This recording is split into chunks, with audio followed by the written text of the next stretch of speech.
Sir నమస్తే sir. నమస్తే అండి. సార్ మీ పేరు సార్? నా పేరు భారత నారాయణరావు, ఏలూరు బీజేపీ టౌన్కి కోకని ఉన్నారండి. సార్ ఇప్పుడు కూటమి ప్రభుత్వం బీజేపీ, టీడీపీ, జనసేన కూటమి ప్రభుత్వం అధికారులకు వచ్చి సంవత్సరం పూర్తయింది. ఈ సంవత్సరం పరిపాలనలో ఏమైనా వ్యతిరేకత వచ్చిందా, లేదంటే మామూలుగా మొత్తం పరిపాలన మామూలుగానే ఉందా? వ్యతిరేకత వస్తానికి సంవత్సరం అయిందండి. ఈ సంవత్సరంలో వీళ్ళు పెట్టిన పథకాలు ఏమున్నాయంటే 6 గ్యారంటీ పథకాలు ఇచ్చారు. 6లో దగ్గర మినిమం 3 అవుతున్నాయి. ఇప్పుడు మామూలు పింఛనీరు టయానికి ఇస్తున్నారు, గ్యాస్ బండ్లు రిలీజ్ చేశారు ఆల్రెడీ. ఇప్పుడు వచ్చేసి మామూలుగా రేపు ఆగస్టు 15కి ఉచిత బస్సు సౌకర్యం కల్పిస్తున్నారు. ఇవన్నీ ఒకటొకటి అమలు చేసేటప్పుడు మనం కూడా ఓపిక పట్టాలి కదండి. ఓపిక పట్టినని చెప్పి మనం చూడాల్సిందే.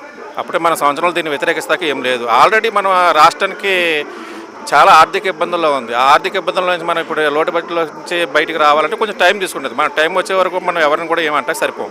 సార్ ఇప్పుడు చూసుకుంటే ఆంధ్ర రాష్ట్రం పథకాలు లేక చంద్రబాబు నాయుడు గారిని వ్యతిరేకించుకుంటున్నారు. జగన్మోహన్ రెడ్డి పార్టీ పథకాలు ఇచ్చేసేవాడని చెప్పి మాట్లాడుతూ ఉన్నారు. దీన్ని బట్టి మీ అభిప్రాయం సార్? పథకాలు వీళ్ళు పెట్టిన సూపర్ 6 అమలు చేస్తాను, కంపల్సరీ గ్యారంటీగా అమలు చేస్తారు. దాంట్లో తిరిగేం లేదు. దీంట్లో మా ప్రజల్లో కూడా మాట్లాడకుండా మనకు కూడా టైం అడగాలి కదండి. టైం ఇప్పుడు బడ్జెట్ ఉండి ఇవ్వకపోతే దాని విధానం వేరేగా ఉంటుంది. బడ్జెట్ లాస్లో ఉన్న దాన్ని బట్టి మనం కూడా చూసి వ్యవహారం చేసి ఇంకా కొంత టైం ఇస్తే 2 సంవత్సరాలు టైం ఇచ్చామనుకోండి, పథకాలు అమలు చేయకపోతే మనం కూడా గ్యారంటీగా ఏదైనా మాట్లాడితే అవకాశాలు ఉంటాయి. ఆ టైం ఇచ్చే వరకు మనం ఒప్పుకోవడాలి. సార్ ఈ రోజున ప్రతి పేదవాడు ఆకలి తీర్చే విధంగా మళ్ళీ అన్నా క్యాంటీన్లు రీఓపెన్ చేసి 3 పూట్ల భోజనం పెట్టి పేదవాడికి అండగా నిలబడతా ఉన్నారు. ఎలా అనిపిస్తుంది సార్ ఈ విషయం? ఈ అన్నా క్యాంటీన్ల వల్ల అయితే ఏంటంటే కొంతమందికి అయితే 50% వరకు పర్వాలేదు, కానీ 50% లాస్ అవుతుంది. ఈ అన్నా క్యాంటీన్లు అయితే నా వ్యక్తిగతంగా అయితే అన్నా క్యాంటీన్లు వేస్ట్ అని చెప్పి నేను అనుకుంటున్నాను. సార్ ఎందువల్ల అంటారు? ఎందువల్ల అంటే ప్రతి క్యాంటీన్ దగ్గర ఉదయం పూట మధ్యాహ్నం పూట ఉంటున్నారు, సాయంత్రం పూట ఎవరు ఉంటలా. దాన్ని ఆ ఫుడ్ వేస్టే కదా. దాన్ని కూడా గవర్నమెంట్ ఒకసారి మళ్ళీ ఆలోచించుకొని వ్యవహారం చేస్తే బాగుంటుందని నా అభిప్రాయం. సార్ ఇప్పుడు ఏలూరు సంబంధించిన వారు నాయకుడు గారు అంటారు, మీరు ఎలా ఉన్నారు సార్? గత 5 సంవత్సరాల పరిపాలన, ఈ సంవత్సరం పరిపాలన ఏమైనా మార్పులు చేర్పులు కనపడ్డాయి? చాలా బాగా మార్పులు పడ్డాయండి. ఇప్పుడు ఎందుకంటే ఇటువరకు వ్యవహారం ఏం చేయాలన్నా కూడా కొంచెం బెదిరింపు ద్వారాని ఏం మాట్లాడితే ఏమవుతుందో, ఏంటో ఏ నాయకులు ఎటు నుంచి ఎవడొస్తాడో ఏంటని తెలియని చాలామంది ప్రజలందరూ కూడా భయభ్రాంతులతో ఉన్నారు. ఇప్పుడు అది సిస్టమ్ లేదు, ఎవరికంటే ఫ్రీగానే ఉన్నారు. ఇది మనం ఇంకా టైం ఇస్తే కొంచెం మాట్లాడుకుంటాకి దీని మీద, ఈ ప్రభుత్వం మీద ఏమైనా మాట్లాడుకుంటాకి మనకు టైం కావాల్సి వస్తుంది. ఏలూరు బడేటి చంటి గారు ఎమ్మెల్యే గారు, ఈ ఎమ్మెల్యే గారి దగ్గరికి వెళ్ళి కష్టం చెప్పుకోవడానికి ఈ రోజున ప్రజలకు వెళ్ళి కలవడం కోసం ఏమైనా ఫ్రీనెస్ ఉందా, లేదంటే అధికార ధోరణి ఏమైనా చూపిస్తా ఉన్నారా? ఇప్పుడు ఉన్నటువంటి ఎమ్మెల్యే గారు చంటి గారి విషయంలో మటుకు అసలు ఏం మాట్లాడుకోవసరం లేదండి. ఆయన ఎనీ టైము ఆఫీస్ దగ్గరే కానీ ఇంటి దగ్గర కానీ ఎనీ టైమ్ అవకాశాలు ఇస్తున్నారండి. దాని గురించి మనం ఒకరితో రికమెండింగ్ చేసుకుని ఆయన దగ్గరికి వెళ్ళాల్సిన పని ఏం లేదండి. ఎనీ టైం 24 అవర్స్ ఆయన అందుబాటులో ఉన్నారు. ఇది మటుకు మనం యాక్సెప్ట్ చేయాల్సిందే. ఇదివరకు ఉన్న ఎమ్మెల్యే గారిని కలవాలంటే కనీసం ఒక 3 గదులు 4 గదులు దాటి అక్కడికి వెళ్ళాలి. కనీసం మనకు సంబంధించిన వాళ్ళందరితో కూడా అక్కడ లోపలికి వెళ్ళాలంటే మేము ఎమ్మెల్యేని కలవాలంటే ఏంటంటే ఒక 2-3 మనకు సపోర్ట్ లేదు, అక్కడికి వెళ్ళాం. ఇప్పుడు అది చంటి గారి విషయంలో అసలు నో అబ్జెక్షన్. అసలు అది ఎవరైనా ఎనీ టైం అందుబాటులో ఉంటున్నారు. దాని మట్టుకు ఆయనకి చంటి గారికి యాక్సెప్ట్ చెప్పాలి. సార్ ప్రస్తుతం ఏలూరులో ఈ రోడ్ల పరిస్థితి కానీ, డ్రైనేజీ వ్యవస్థ కానీ, ఇప్పుడు కాలువలు కూడా తీసే ప్రక్రియ ప్రారంభంగా ఇది మొత్తం తీస్తూ ఉన్నారు. ఎలా ఉన్నాయి సార్? ఎలా ఉన్న పరిస్థితి? ఇటువరకు మీరు కూడా దారుణంగా రోడ్ల పరిస్థితి అయితే చాలా దారుణం. వీళ్ళు ఎక్కిన 6 నెలల్లోనే 7-8 నెలల్లోనే ఈ రోడ్లన్నీ కూడా రిపేర్ చేయడం జరిగింది. మనం కళ్ళారా చూస్తున్నాము. ఇప్పుడు కూడా కాలువలు పూడుకులు తీస్తున్నారు, అది మనం చూస్తున్నాము. కానీ ఇటువరకు గవర్నమెంట్కి ఇప్పుడు గవర్నమెంట్ చాలా డిఫరెన్స్ ఉంది. మనకి ఇప్పుడే వచ్చినాయి కనుక మనం దీని గురించి మాట్లాడుకుంటాక కొంచెం టైం కావాలి. ఫైనల్గా ఈ సంవత్సరం పరిపాలన కూటమి కలయికతో ఎలా ఉంది సార్? కూటమి ఉండటం వల్లే ఈ సక్సెస్ అనేది నేను అనుకుంటున్నాను. అంటే మేము బీజేపీలో ఉన్నాం కనుక పైనుంచి మోడీ గారు కూడా దీనికి సంబంధించిన నిధులు వ్యవహారాలు కానీ చూసి చూడనట్టుగా వ్యవహారాలు చేయటం కానీ ఆంధ్రప్రదేశ్కి మేము ఏదైతే మాట ఇచ్చామో భారతీయ జనతా పార్టీ తరఫున పూర్తి సహకారం ఉంటుందని చెప్పేసి మేము ఆశిస్తున్నాం. సార్ 2029లో నేనే ముఖ్యమంత్రి అని చెప్పి జగన్మోహన్ రెడ్డి నేను ప్రెస్ మీట్లో మాట్లాడుతున్నాను. ఏంటి సార్ జగన్మోహన్ రెడ్డి తప్పులేదండి, ఎవరైనా అనుకోవచ్చండి. ఇప్పుడు ఎవరైనా ఆశావదులే, ఎవరైనా అనుకోవచ్చు. అది ప్రజల తీర్పు. అది ప్రజలు ఏం చెప్పితే అది జరుగుతుంది. కానీ ఎవరికాలు నేను ముఖ్యమంత్రి అనుకుంటే ప్రజలు ఉన్నది దేనికండి? ప్రజలు ఎవరికి మంచి చేస్తున్నారు, ఎవరు చెడు చేస్తున్నారు ఏంటో ఆలోచించి వాళ్ళు నిర్ణయం తీసుకున్నారు తప్పితే కానీ మనం ఈ లోపల ఎవరి గురించి మనం ఏమీ మాట్లాడకూడదు. Thank you sir. Thank you sir. కూటమి ప్రభుత్వ అధికారులకు వచ్చి సంవత్సరం పూర్తవుతూ ఉంది. అయితే ఈ సంవత్సర పరిపాలన చూసినటువంటి వైఎస్ జగన్మోహన్ రెడ్డి వైఎస్ఆర్సీపీ పార్టీ వాళ్ళు మాట్లాడే మాట ఏంటంటే దౌర్జన్యాలు పెరిగిపోయాయి, అరాచకాలు పెరిగిపోయాయని చెప్పి పెద్ద ఎత్తున బురద జల్లే రాజకీయాలు శవరాజకీయాలు చేస్తూ ఉన్నారు. ఇక్కడ ప్రజల్లో ఎటువంటి ఇబ్బంది లేదు, కేవలం వచ్చిన ఇబ్బంది అంతా వైఎస్ఆర్సీపీ పార్టీ వాళ్ళకే, జగన్మోహన్ రెడ్డికి.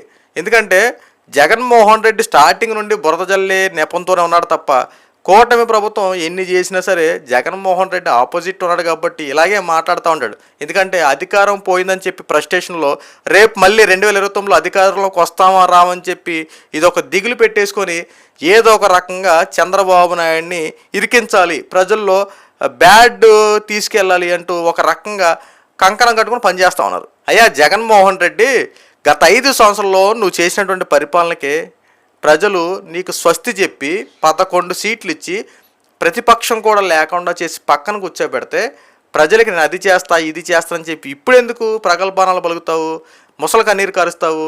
ఈ రోజున కూటమి ప్రభుత్వం అన్న మాట ప్రకారంగా సూపర్ 6లో పథకాలు అవలంబించే విధంగా చర్యలు తీసుకుంటా ఉంది.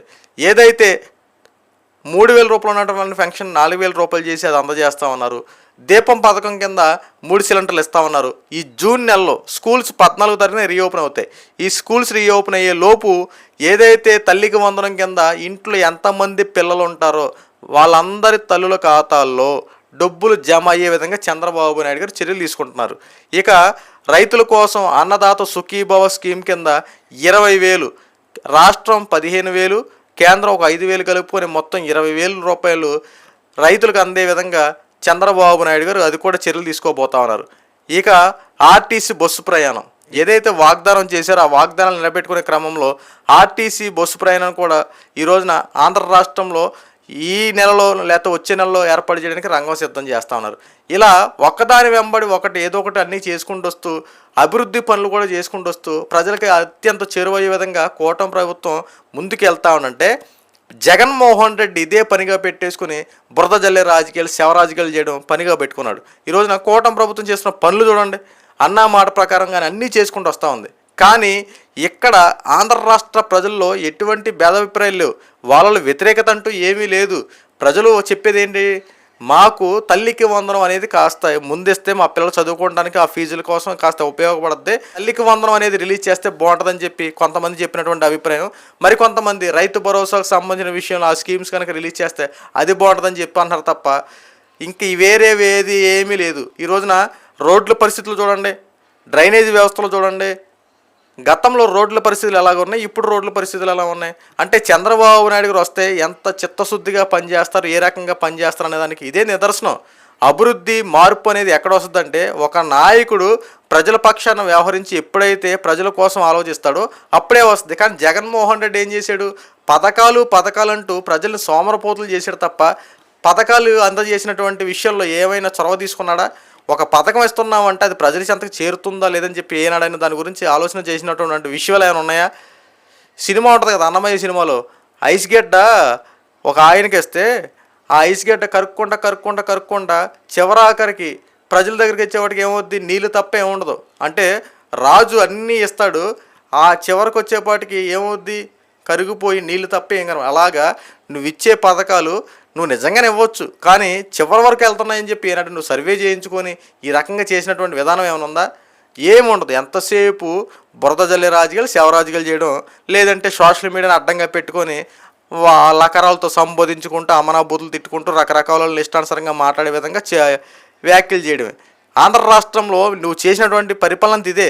ప్రజలను ఉద్దేశించి ప్రజల కోసం నువ్వు వ్యవహరించిన తీరైతే ఎక్కడ లేదు. నువ్వు నిజంగా ప్రజల పక్షాన వ్యవహరించి నిజంగా నువ్వు ప్రజల క్షేమం కోరే వ్యక్తివైతే నిజంగా ఈ రోజున అధికారం నీదే. 11 సీట్లకి ఎందుకు పరిమితం అయిపోతావు? కనీసం ప్రతిపక్షం కూడా ఇవ్వకుండా ప్రజలు నిన్ను పక్కన ఎందుకు కూర్చోబెడతారు? ఈరోజు నువ్వు చేసినటువంటి పనులే నీ నెత్తి మీదకి వచ్చాయి. ఏదో రాజశేఖర రెడ్డి కొడుకు రాజశేఖర రెడ్డిలా పరిపాలిస్తాడు, రాష్ట్రాన్ని కాస్త ముందుగాడిలో పెడతాడు, చంద్రబాబు నాయుడు గారి కన్నా అభివృద్ధి ఇంకా ముందు తీసుకెళ్తాడని చెప్పి ఏదేదో నమ్మకంతో నీకు అవకాశం ఇస్తే ఆ అవకాశాన్ని అంతా జార విడుచుకొని నువ్వు చేసింది ఏంటయ్యా జగన్మోహన్ రెడ్డి? ఎంతసేపు బురద జల్లే రాజకీయాలు సేవరాలు చేసుకుంటే ఇదే తప్ప ప్రజల కోసం నువ్వు చేసిందంటే ఏం లేదు. ఎప్పటికైనా సరే కుదిరితే ప్రజల పక్షాన వ్యవహరించి, లేదంటే ప్రశాంతంగా కూర్చో తప్ప బురద జల్లే రాజకీయాలు శవరాజకీయాలు చేసుకుంటూ రేపు పొద్దున్న ఎలక్షన్లో డిపాజిట్లు కూడా రాకుండా మాత్రం చేసుకోవద్దు.